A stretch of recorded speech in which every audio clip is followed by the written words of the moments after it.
He helped keep us free, and he was a perfect example of a person who loved his country.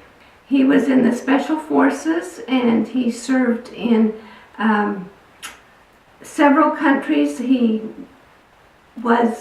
had to be very secretive about his services. He was a paratrooper, and he ended up being a colonel in the Special Forces, Green Beret. Yes, he got a lot of medals, and he got a lot of acclamations from the people that he served with. They loved him, and they still write and keep in touch with him on Facebook.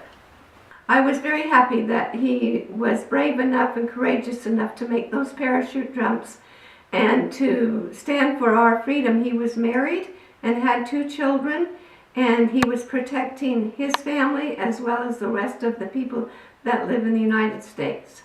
He was very brave, which I've already told you about, and he did not fear jumping out of the airplanes, which is quite a trick, and then he ended up in the National Guard in Colorado, leading a force of National Guard troops who were called upon to take care of emergencies that occurred in Colorado. He was an all-right true American.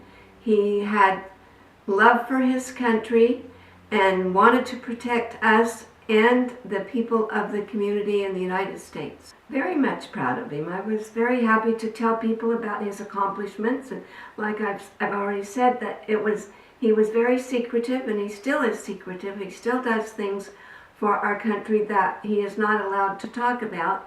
He lives in California, and right now he and his wife are on a mission for the Church of Jesus Christ of Latter-day Saints to the military men and women at Fort Irwin, California.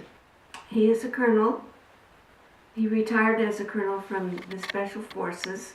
I can't tell you what kind of medals he got, other than sharpshooter and medals for parachute jumping and so forth.